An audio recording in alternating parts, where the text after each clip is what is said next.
Bismillahirrahmanirrahim. Assalamualaikum warahmatullahi wabarakatuh. Hamdan wa syukronillah amma ba'du. Perkenalkan, nama saya Lutfia Nur Sa'diyah, perwakilan dari kelompok 5 yang beranggotakan AAS Asia, Dede Hopipah di Kampus Pitasari Jakia, yang mana kami akan membahas tentang kimia dan perkembangannya. Baik, di sini saya akan memaparkan indikator pertama, yaitu pengertian kimia. Kimia merupakan cabang ilmu fisik yang mempelajari tentang susunan, struktur, sifat, dan perubahan materi. Materi tersebut adalah setiap objek atau bahan yang membutuhkan ruang yang jumlahnya diukur oleh suatu sifat yang disebut massa. Adapun definisi secara umum bahwa materi adalah sesuatu yang memiliki massa dan menempati volume. Pada dasarnya, kimia mengupas tuntas mengenai materi dan perubahannya. Perubahan kimia sering disebut dengan reaksi kimia yang memungkinkan terbentuknya zat-zat baru yang sebelumnya tidak dikenal. Zat-zat baru tersebut bisa bermanfaat, bisa juga tidak. Contohnya, perubahan materi besi murni menjadi besi berkarat. Hal itu justru merugikan karena sifat penting yang ada pada materi tersebut menjadi berkurang. Dengan pengkajian kimia secara eksploratif dapat memberikan jawaban terhadap berbagai pertanyaan sehingga berbagai aspek kehidupan dan keberadaan di dunia ini dapat lebih dipahami. Baik, selanjutnya akan dijelaskan oleh teman-teman saya. Indikator kedua oleh Dika Puspitasari, indikator ketiga oleh AAS Asia, indikator yang keempat oleh Dede Hopipah. Selanjutnya, perkembangan ilmu kimia. Perkembangan kimia pada awalnya karena kemunculan alkimia di Mesir yang selanjutnya berkembang di Yunani, Romawi, India, dan Tiongkok. Awal metode ilmiah kimia mulai muncul di kalangan kimiawan muslim awal pada abad ke-9 yang bernama Jabir Ibnu Hayyan yang berasal dari Persia.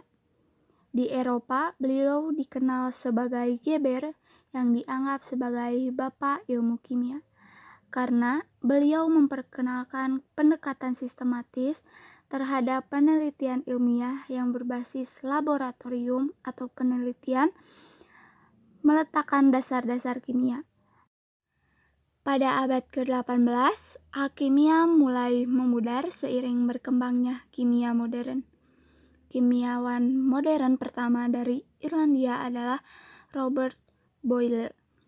Beliau merupakan salah satu pelopor metode ilmiah eksperimental modern yang dianggap telah menyempurnakan metode ilmiah modern untuk alkimia dan memisahkan kimia dan alkimia. Yang ketiga, cabang ilmu kimia. Yang pertama, kimia analisis. Meskipun tidak sesuai fisika dan matematika, namun pencapaian ilmu kimia sudah sedemikian rupa, sehingga turut memperbaiki peradaban dari meningkatkan kualitas hidup manusia. Belakangan ini, kimia sudah menjadi cabang sains yang mapan dan menjadi fokus pembelajaran, percobaan, dan lampiran puluhan juta orang di berbagai negara, baik yang ada di sekolah, lanjut tingkat atas, perguruan tinggi, lembaga penelitian, serta riset dan pengembangan perusahaan tertentu. Yang kedua, biokimia. Mempelajari tentang penerapan berbagai molekul dalam reaksi kimia dan proses berlangsungnya dalam makhluk hidup, seperti pencemaran, metabolisme, reproduksi, pemafasan, dan sebagainya. Biokimia identik dengan biologi molekuler, sama-sama mempelajari sistem kehidupan tingkat mikroskopik. Namun, fokus biokimia pada reaksi yang terjadi. Beberapa materi dalam biokimia seperti protein, DNA, dan ekspedisi genetik, membran, dan komunikasi antar sel, serta transduksi energi dan metabolisme. Yang ketiga, bioteknologi. Mempelajari pemanfaatan makhluk hidup seperti bakteri, fungsi, virus, dan sebagainya, maupun produksi dari makhluk hidup enzim, dan sebagainya dalam proses produksi. Untuk menghasilkan produksi tertentu, bioteknologi merupakan terapan dari biologi dan biokimia yang melibatkan pembuatan dan modifikasi bahan genetika atau organisme untuk kepentingan tertentu. Selain didasari biologi dan biokimia, saat ini bioteknologi sudah menerapkan berbagai ilmu seperti komputer, matematika, genetika, mikrobiologi, biologi molekuler, dan biokimia. Yang keempat, kimia anorganik. Mempelajari senyawa anorganik, semua senyawa kimia kecuali senyawa organik, yaitu senyawa yang mendukung karbon dari ikatan CH dan argonologam. Kimia anorganik antara lain diterapkan dalam bidang katalis, sains material, surfaktan, pelapisan, bahan bakar, dan pertanian. Sebagai materi dalam kimia anorganik, antara lain struktur atom, seperti periodik unsur, kimia unsur, ikatan kimia, asam dan basa, reaksi reduksi, dan kondisi, dan sebagainya. Adapun kimia anorganologam mempelajari senyawa kimia yang mengandung ikatan antara karbon dan logam. Dalam hal ini, istilah logam meliputi unsur silikon dan oron, yang sebenarnya ukuran logam atau metaloid. Dalam kimia organologam terdapat perpaduan antara kimia anorganik dan kimia organik. Senyawa organologam antara lain sebagai katalis dalam pengolahan hasil minyak bumi dalam proses produksi polimer organik. Yang kelima, kimia organik merupakan cabang dari kimia yang lebih fokus pada kajian mengenal struktur, sifat, komposisi, reaksi, dan sintesis senyawa organik.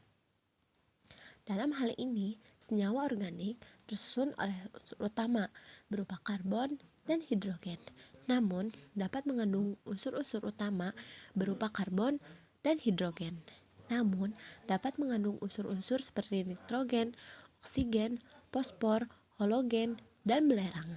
Aplikasi senyawa organik dalam kehidupan sehari-hari sangatlah luas, mulai dari makanan, bahan bakar, kebutuhan rumah tangga, tekstil, obat dan disinfektan, pestisida, parfum, bahan peledak, pewarna, dan lain sebagainya.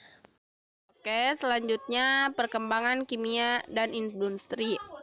Teknik kimia industri adalah program keahlian yang mempelajari pemrosesan bahan mentah menjadi berupa barang setengah jadi atau barang jadi. Korelasi antara kimia dan industri sangat erat. Perkembangan ilmu dan teknologi kimia secara langsung berpengaruh terhadap perkembangan teknologi industri. Nah, industri merupakan suatu kelompok usaha proses yang mengubah bahan baku menjadi produk yang berguna atau mempunyai nilai tambah, serta produk tersebut dapat digunakan secara langsung oleh konsumen sebagai pengguna akhir, dan produk tersebut disebut dengan produk akhir. Produk dari industri ini dapat juga digunakan sebagai bahan baku oleh industri lain. Istilah produksi dalam kimia industri melibatkan industri yang menghasilkan zat kimia dan limbah kimia. Bahan baku yang diproses dalam industri tersebut dapat diperoleh melalui proses penambangan, petrokimia, pertanian, atau sumber-sumber lain. Produk yang dihasilkan dari industri merupakan produk yang diperlukan oleh manusia. Dalam hal ini, produk tersebut mempunyai nilai tambah. Baik, itu saja yang dapat kita paparkan dan jelaskan.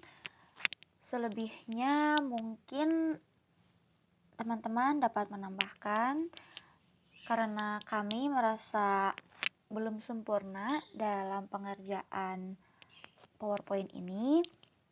Dan untuk teman-teman yang mempunyai pertanyaan, boleh ditanyakan.